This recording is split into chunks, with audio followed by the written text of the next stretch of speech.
if you had to choose, who would make the list for your respect? Well, God, for sure. As the one who created you and the entire universe, God tops the list. Up next, your mom or dad or the grown-ups who take care of you every day, they deserve your respect, even if they just told you to get off your screen. After all, God put them in charge. Number 3, your teachers and coaches and other leaders make the list too. You may not always agree with them, but God's put them in place to look out for you. Okay, so respect. Check, check, and check. List done. Except it's not. Because when we follow Jesus, respect for others breaks out of the box. Respect isn't just for those in charge. It's a way to show others they are important by what you say and do.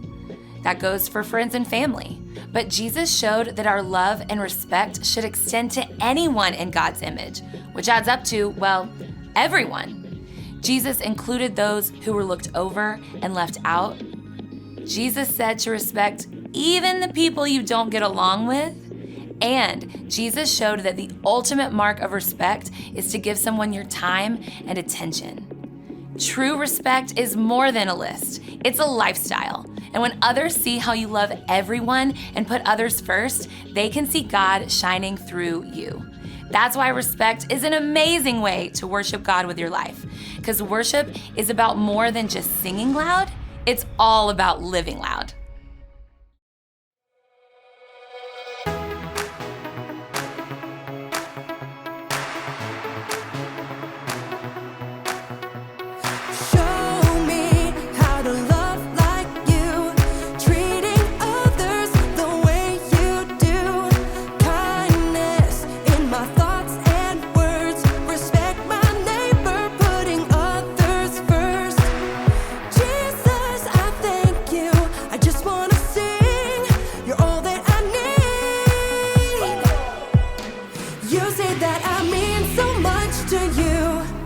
You love me like a friend and help me through.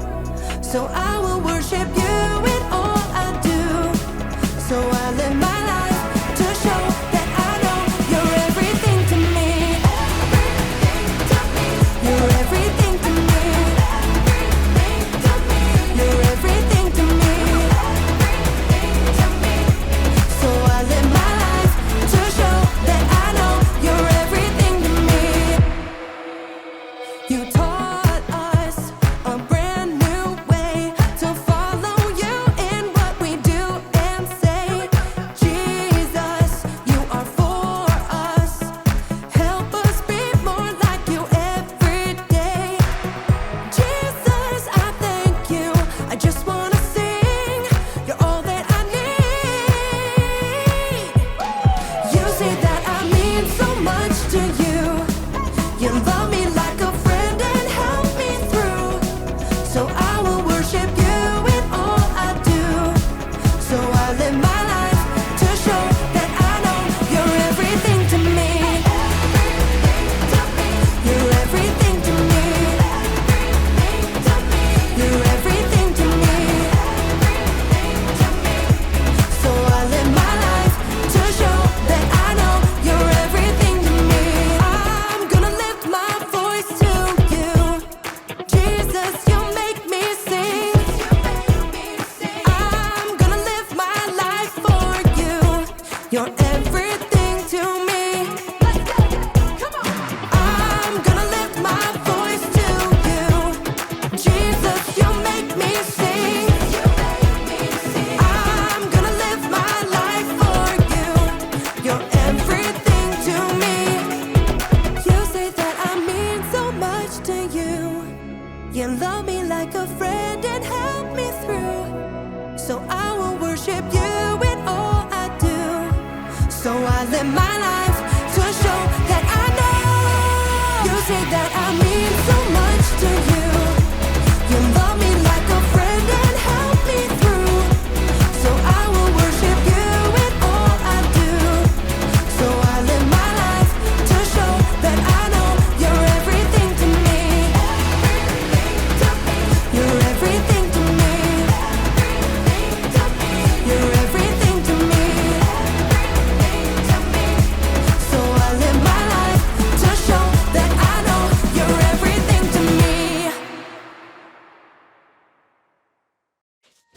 to Story Lab. Let me take that. Oh, thanks, Zeke.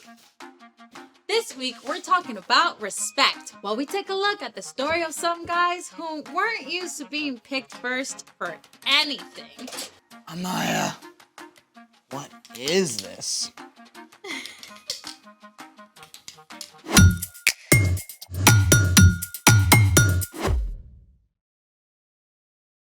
Hey, I'm Amaya. And I'm Zeke, and we're talking about respect, which is showing others they are important by what you say and do. So, I've got something for you. Okay. What do you see?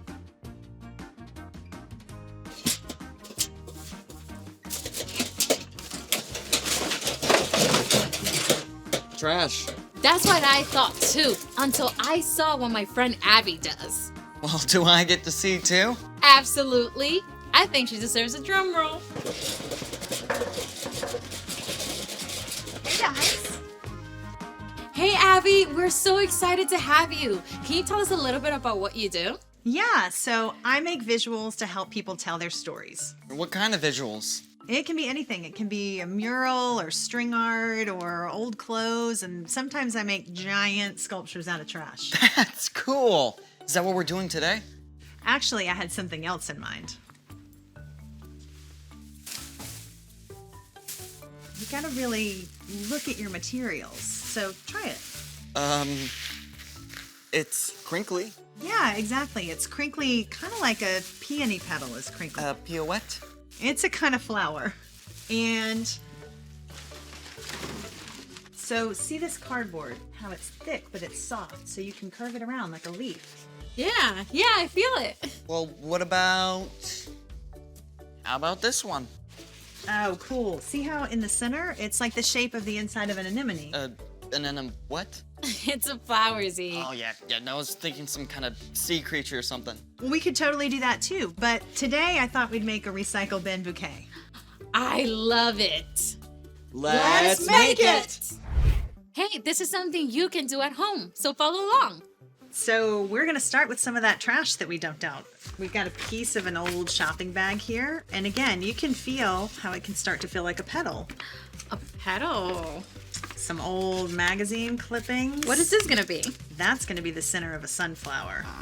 With this on top, the inside of a cardboard box, and we're gonna use that egg carton that you felt. Hey! Pass those on back now that you've felt them, and I'm gonna show you what our first step is. We're gonna start with this guy, because as you can see, we got a yellow bag, so that's gonna be our sunflower petals. Right. The first thing that you wanna do is cut a circle, and then you're gonna go through and make all the petals, one cut after another. So you can see that takes a little bit of time. So I went on and cut petals for you guys so we can make flowers even faster today. Thank you. Appreciate it. So you can pick up these, and what we'll start to do is take them, and just like we were feeling that paper, start to bend them like petals of a real flower. Because flowers aren't perfect. They have petals going every which way, and that's exactly what this paper lets you do. Okay, so bend. So you can bend them up. And take your next piece and do the same thing. How's that? That looks great. That looks to me like a flower out in the wild. Sweet. So when you've done that with both of them, then we get to glue them together. So you guys think you're ready to glue? Yes, I'm ready. Almost. So you'll take your bigger one. That's your bottom. So you'll take your bottom flower and use your glue gun. And be careful, it gets really hot. So remember, you're gonna wanna have an adult for this. So you just make a ring of glue and press the top flower down so that they stick together. And that's it. You got your 2 layers of flour right there. Oh, I'm so excited to make glue. Here you go. Be careful. Thank you. Awesome. We'll pass this back down. We're gonna glue some more though. How do you feel? I think mine's looking really good. It already looks like a flower, right? Yeah. All right. So now we're gonna get to the green part that you asked about. Our little magazine clipping. And you wanna do little tiny snips. So you can see that definitely takes a lot of time. So I went on and did that one for you too. And you have this little thing that you can start to do the same thing with. Kind of crunch them around. Don't be afraid to wad it up because, again, flowers aren't exactly perfect. All the little pieces go in all different directions. So you want it to ruffle up. How does it feel? It's looking good, I think. So we'll do the same thing with the hot glue gun. And you'll do a tiny little bit of glue. My turn. How does it look? There it The is. sunflower. The center of the flower. So there it is. You've got your flower already going. But Wow. now, you know how the center of a sunflower has like a big lumpy bit in the middle? With all the seeds and stuff. Exactly. So that's what we're going to make with this. So you see how the center of the cardboard has all that lumpy bumpy stuff? That perfectly makes the center of a sunflower where all the seeds are. So we cut it at an angle so we can roll it up like this. This is where it gets fun. You take the big end, roll. So you guys see we're making a big round center for the inside of our sunflower, and it's starting to look all nice and lumpy like the seed part, right? It's going. Yep, and then just glue down that little tail. And the next thing you'll do after that is on the flat side. So you guys can see we're gonna glue it down in the center of our flower. Right in the middle of the green bit, like this. There you go. That's the trick. Not too Okay, much, there you but just enough. Alrighty. Yeah, that looks perfect. Yay. There's the center of it. All our flower needs is a stem, right? Right. So what we have that we use for that, this is some floral wire, which means it's green already on the outside. You can get that at a craft store, but you could use any wire that you guys have at your house. And so what I did is I went on and attached a little piece of cardboard to the top because we're gonna use the end of our egg carton and it has a hole in it. So what we're gonna do is put a little glue right around the bottom. So just like stringing a bead or threading a needle, you're gonna put that wire right through that hole and pull that square down into the base of it. Pull it in nice and snug. Got it. Perfect. And then we'll attach it to our flower. So Zeke, while you're doing that, the next step is to put the glue right here on these things that look like petals. And that's what's gonna hold our flower all together. And then your flower goes on like a hat. And that looks great. Perfect glue. There you go. And Wow. you can bend your flower any way you want so it looks like it's out in the field and blowing in the breeze. And there it is. Your finished sunflower Look at from that. trash. Wow. Wow. This is lovely. Yeah!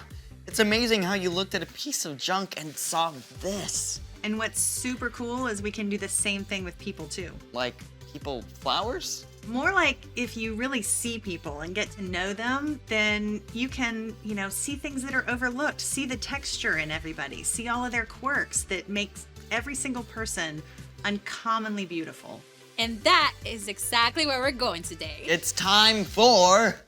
The story before the story. Today, we're in the third book of the New Testament, Luke. But before Luke, in the very beginning, out of a deep, deep love, God made an amazing world. But when people turned away from God, the world was broken. God made a plan to draw people back into a relationship. So, at the right time, God sent a tiny baby to be born in the small town of Bethlehem. God's very own son, Jesus.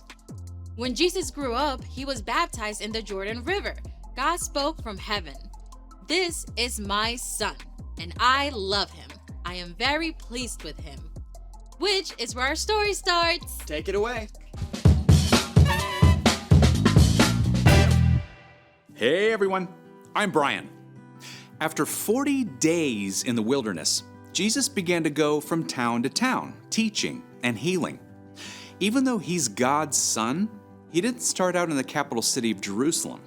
He didn't go to the fine homes of the religious leaders. Instead, Jesus met with ordinary, everyday people on hillsides and by the lake shore.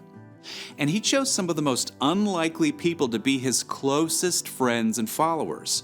4 of these men were uneducated fishermen: Peter, Andrew, James, and John. One morning, after a long night of fishing, Peter and his friends had caught exactly 0 fish. What a drag. Cleaning the nets without a single fish to show for it. I may fall asleep right here. This morning, the fishermen weren't alone on the beach. Jesus was standing on the lakeshore, and though it was early, a huge crowd had gathered. They were so eager to get close to Jesus that they jostled and shoved, backing him right up to the water. But instead of pushing back, Jesus simply stepped over into Peter's boat and said, Go out a little way from shore. Now, if you're Peter, you're probably feeling a whole bunch of things. On the one hand, after fishing all night, you really want to get home and go to bed. But on the other hand, this unusual teacher has singled you out of the crowd to help him. I mean, you're used to people just ignoring you, or wrinkling their noses at the fishy smell you can't get out of your clothes. With all those things racing through his head, Peter did just what Jesus asked and guided the boat a little way out from shore. When Jesus was done speaking, he turned to Peter and said, Go out into deep water. Let down the nets so you can catch some fish. Master, we've worked hard all night and haven't caught anything. Now, even though Peter couldn't help protesting a little, he already respected Jesus' authority. But because you say so, I will let down the nets. Peter guided the boat out into deep water, and he and Andrew let down their nets, expecting more disappointment. Instead, whole schools of fish seemed to appear out of nowhere. Oh, Andrew, pull harder! The net is going to burst!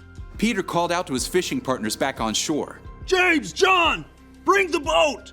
It took everyone to reel in the nets.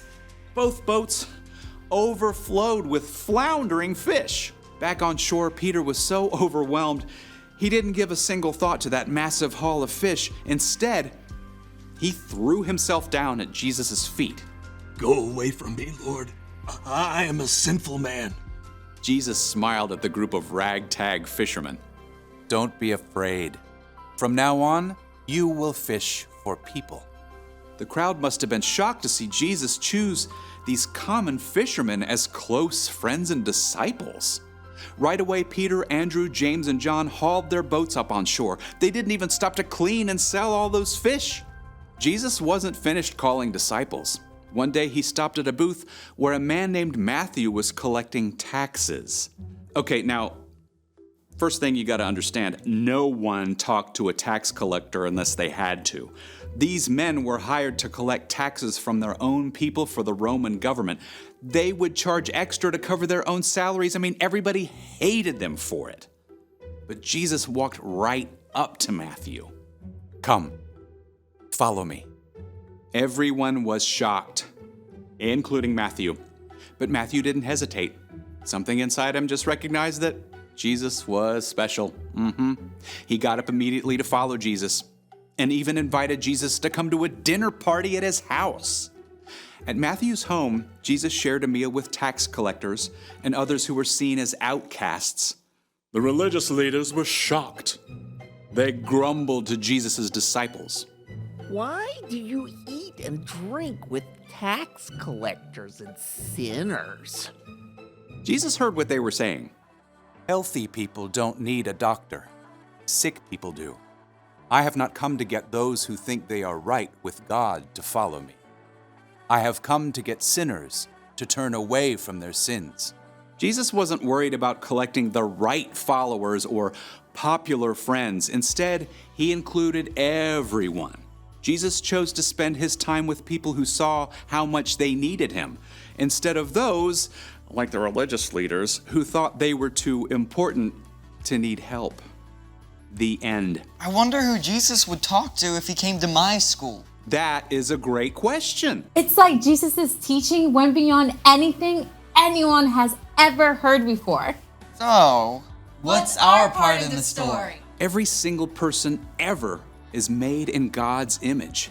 That means everybody you meet is important and worthy of love. Just like Jesus, we can choose to include the people who get overlooked and left out. Maybe people who aren't popular. Or people who are new or different. Even people who have messed up. Yeah, like there's this girl in my school who eats by herself at a table in the corner every day. I could invite her to have lunch with me. Yeah, and there's this kid in my grade who always gets picked last for stuff. I could have him be my lab partner in science class.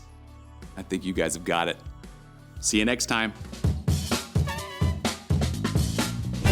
So here's the thing. Include people who are left out.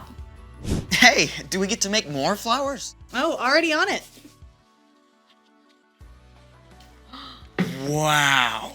I still cannot wrap my head around how this came from a pile of trash. You just got to keep your eyes open and take a good look at all the cool things you find. And the people you meet. Yeah, there's always something amazing to discover. Exactly. Thanks for joining us in the Story Lab. See you next time. Oh, this is awesome. This is so amazing. What did you make this out of? Oh, it's a food box and then a little potato bag That is inside the center. incredible. And check out, these are the bottoms of an egg carton too.